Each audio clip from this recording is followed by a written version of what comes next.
Always remember your why. Like, why are you doing this? I'm Jeffrey Knezovich, and this is the Alliance Lift, the podcast that brings you closer to the people strengthening health policy and systems research around the world. Today's conversation takes us to the Philippines with Dr. Katherine Ann Reyes. We don't end with just the findings, but we will work together with them in co-creating a solution to the current challenges that they have. Kathy trained as a physician, but what really shaped her path was seeing how often people end up back in the hospital because the conditions around them never changed. That experience pulled her upstream into public health, towards prevention, health promotion, and the systems and policies that make healthier lives possible in the first place. Today, she's based at the University of the Philippines Manila, where her work looks at the practical policy choices that affect everyday life, from tobacco control and healthy consumption to immunization and stronger promotive and preventive care. Kathy co-founded the Alliance for Improving Health Outcomes, and she's been active in the wider health systems community too, including with Health Systems Global, where she served as the first board member representing the Western Pacific region. Her leadership has been recognized through numerous awards and fellowships for public health service and research. Mabuhay, Kathy, and welcome to the Alliance Lift. It's brilliant to have you with us. Yes, mabuhay, Jeff, and thank you for having me. Wonderful. Well, let's just get stuck in, and let's start by taking a look back. This is our first segment called Learning from the Past. If you had to describe your early career in just 3 words, what would they be and why? So early career, first would be health. So I had always been drawn into the health sector. I always wanted to have an impact in health. Second would be curiosity. So I had been curious about the lives of my patients, and that actually drew me to public health because I see the people beyond the walls of the hospital. And that curiosity drove me to really ask what is driving sickness and illness. And I think third would be growth. No? So I've always aspired to upskill myself, to have the ability and the capacity to understand the world around me and to be able to come up with solution or help come up with solution together with partners so that we're able to solve the issues that are in front of us. Having participated previously in an Alliance mentorship program and now holding a number of leadership roles, you have consistently inspired and supported others to be involved with global health research. What was the most memorable piece of advice you've received that continues to shape your work? Right. So actually, that was really a very interesting experience for me. And what really struck me was the idea that a mentor and mentee relationship is really something that you negotiate together. It's not something imposed to you by a mentor. So growth is something that is bi-directional. I also carry that forward in every opportunity that I have to mentor. My approach to mentoring is really to understand what the mentee needs, what the expectations are, and to guide the mentee towards that direction based on her or his expectation. Sounds like a great symbiotic relationship between mentor and mentee. I also wanted to talk about some of your other experience with the Alliance before we go forward. I know that you worked with the Alliance to pull together a partners report looking at the field of Right. health policy and systems research in the Philippines. So I was wondering, what is something that struck you about the evolution of HPSR in the Philippines? Is there something that makes it really unique there, or is there something that you think other people should know about the HPSR ecosystem there? One thing that I would always share about the Philippines is the strong involvement of the government, the Department of Health in particular, in terms of building HPSR capacity. Initially around health financing, because that's where most of our reforms were during the 1990s, early 2000. And as the years progress, the Department of Health also invested resources in shaping fellows through partnerships with development partners. For example, I was part of earlier cohorts of fellows that work directly with the Department of Health, and that shaped my interest in health policy and systems work at the very beginning of my career. And it has done the same for succeeding cohorts of fellows. And years forward, the Department of Health has been active in a number of HPSR related initiatives, not just in the country, but also in the region and also globally. In fact, our government has dedicated budget for research. It's not a lot, but it's a percentage of the budget that annually they put into health policy and systems research. It was not an easy report to put together. It was difficult to put information, to find standard answers to the questions that we were supposed to put together. The other difficulty that I would remember is really tracking impact. There were questions around meetings that you have had with the government, how many papers published, reports in newspapers. That was quite difficult to come out to, because like, where do we get the data? Even until now in our government, we have an ongoing discussion of measuring research impact. When they invest in HPSR, how exactly can they defend to the government? In what way can they attribute that kind of research work into impact? So that is still a challenge. I think will need more attention later on, as you said, sustaining funding, because eventually you will have to defend what the impact of the work would be. I think that we could do a whole separate podcast series Yeah. about impact of research. It's definitely a very important challenge, not just in the Philippines, all around the world. But let's go ahead and turn to today. This is our segment, Living in the Present. You're currently part of a program supported by the Alliance using health policy and systems research to improve vaccine uptake. The program overall aims to move beyond the individual factors in vaccine uptake to examine the complex, interconnected systems factors that shape vaccine demand, access, delivery, and trust. And I know that your team is working specifically on uptake for the human papillomavirus, or HPV vaccine. Could you briefly describe the focus of your team's work, and how do you think HPSR can contribute to understanding vaccine uptake? All right. So, very briefly, it's already established that HPV vaccination has a very good effect to preventing cancer, right? And in the Philippines, we still see women dying of cancer by HPV. And it is an important campaign to ensure that our priority population, particularly the adolescent girls, are vaccinated at a time period mandated by government. So that's one dimension. The other dimension is that while we still are not at that ideal level of vaccine supply, the uptake is still very low. No? So that's the concern. And typically the approach is to understand, okay, what's wrong with the vaccination program? How else can we strengthen the program? But we understand that adolescent decision making related to something that can be construed as a reproductive health issue can be a very sensitive topic to talk about. So, looking at this complex issue, we need tools to fully understand where else can we have action so that vaccine uptake can increase.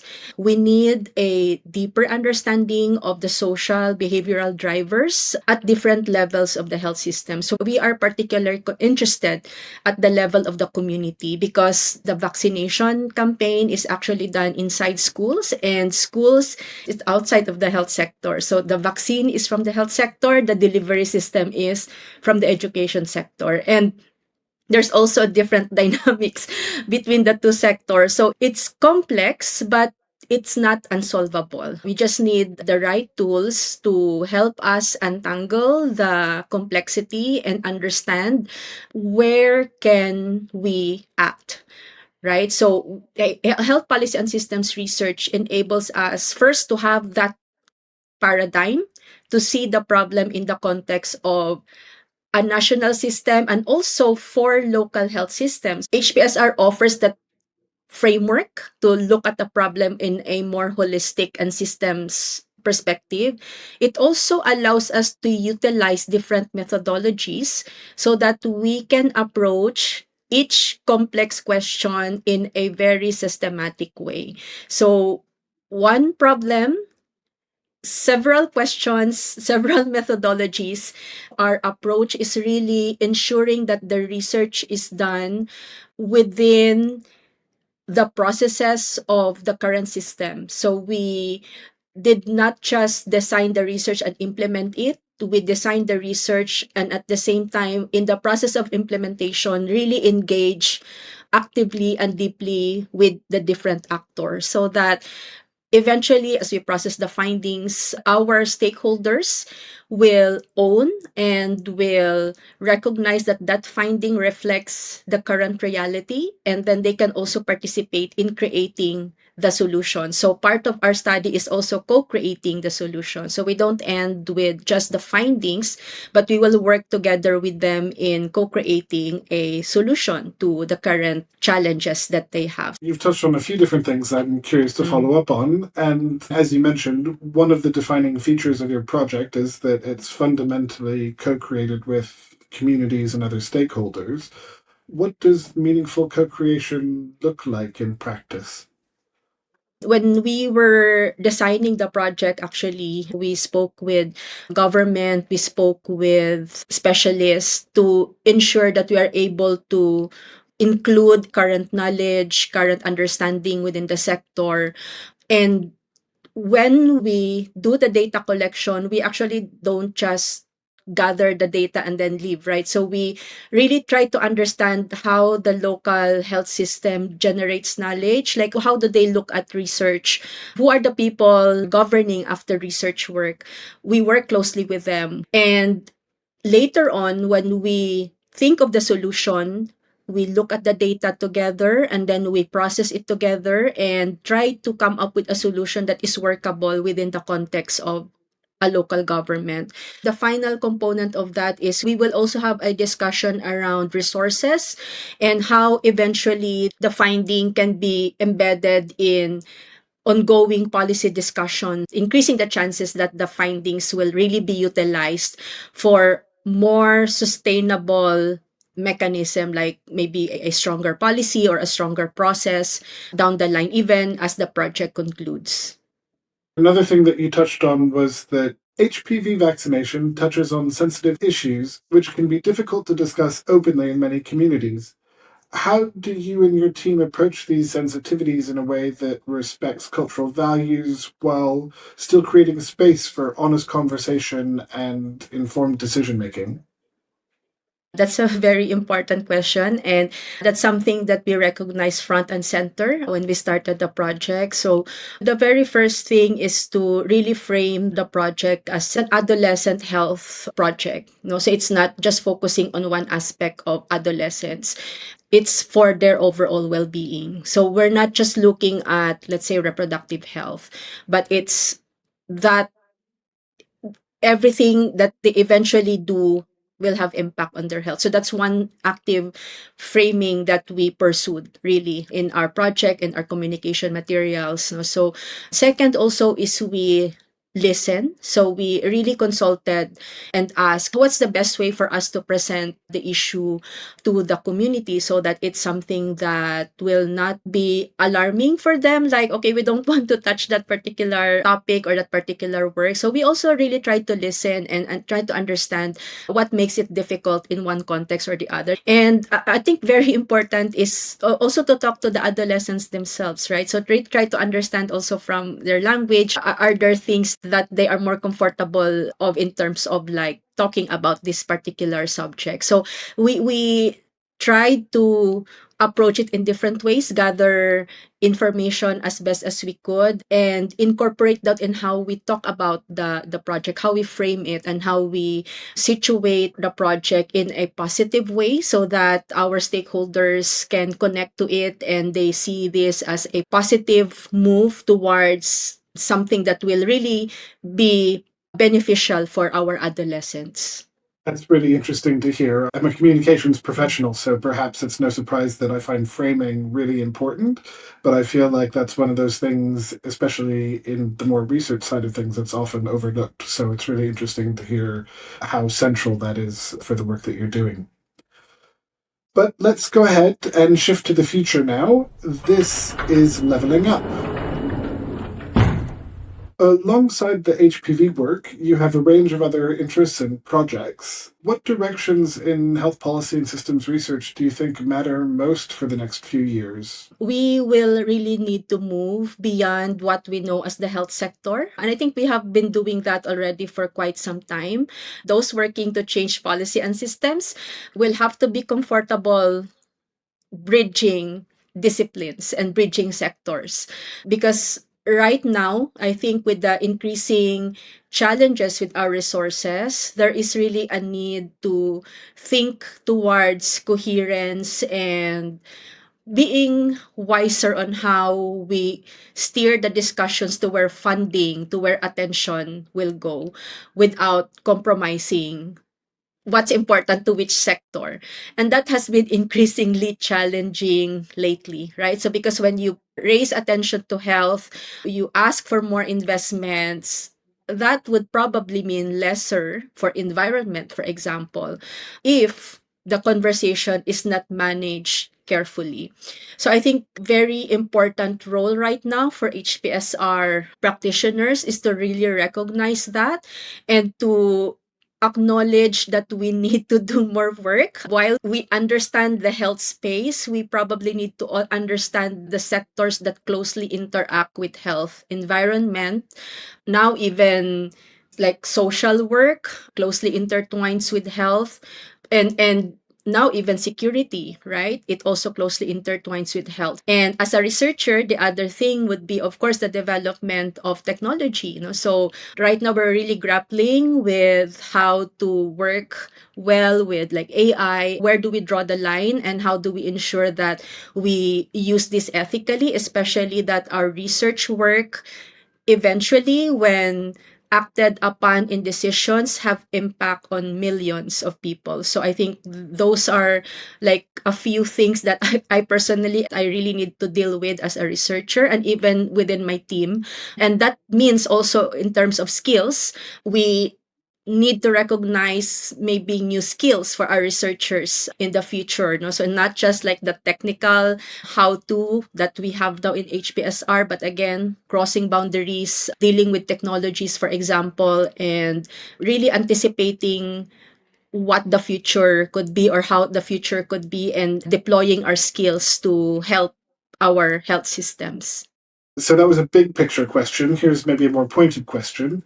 If you could change or shift one thing about how HPSR is done, what would you change and why?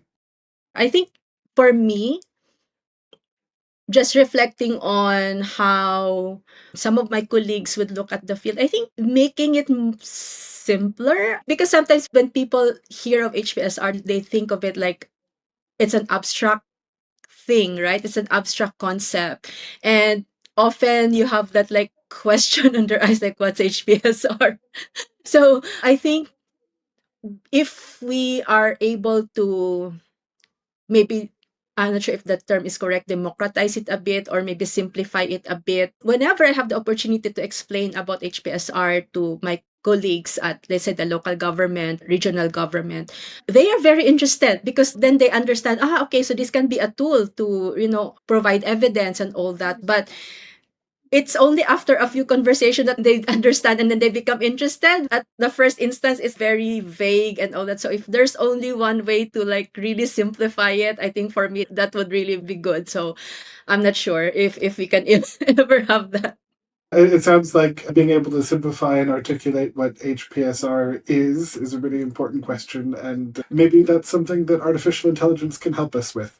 But it also sounds like the way you've described it is that engagement is also really important in that, and you were saying that the as you're having the conversations, that's where people really get interested. And I think that that's one of the things that stands out to me as you talk about your work overall. It's that you really care about the process. It's about the listening first, creating spaces for community voice, for example, and it's really about doing that steady work of building trust with the people who will live with outcomes, whether it's in, not just the policymakers, but in the communities themselves. So it's a reminder that the strongest evidence still needs strong relationships to turn into action.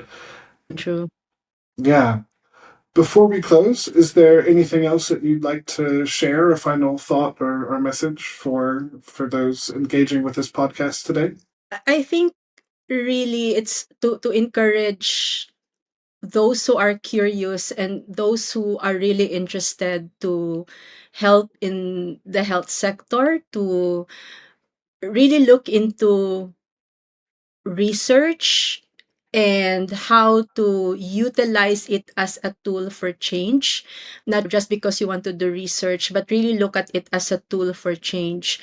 It's quite difficult, but my main call usually, and this is what I would always say to my younger colleagues, is always remember your why. Like, why are you doing this? And always have that opportunity to connect with the people to whom your research will have an impact on, so that whenever you are challenged in terms of doing the study, ensuring it's rigorous, you'll always remember them as the primary motivation. You're doing this to help a certain group of population. You're doing this to change what's happening at the moment. And I think if that remains our motivation in doing research, and hopefully our funders will also appreciate those motivation and support those motivation, I really will be more hopeful, and I think that will really drive hope in our system. So no matter what changes, no matter the uncertainties that we face, if we always have that appetite to, like, look at evidence and change according to how evidence is telling us the world is changing, I think research will continue to be relevant. It will continue to be seen as a resource, even when we are struggling with trust and all that. If research continues to be a vital part of that, I think we can also continue to fuel trust. We can continue to fuel critical thinking. So that's what I would like to, like, see research do in the future. Thank you so much. And always remember the why. I think that sticks with me. And the reason why we're doing this podcast is to really get a deep understanding of what HPSR is like around the world and hear valuable insights from those at the coalface, as some people would say. So we thank you for those reflections. Thank you for your leadership that you bring to this work, both in the Philippines and through the wider HPSR community. And for our listeners, if you've enjoyed this episode, please share it with your network, especially those working in HPSR. You can also join the Alliance Alumni Network on LinkedIn to stay connected and hear more stories like this one. Until next time, take care and keep doing the work that lifts others too.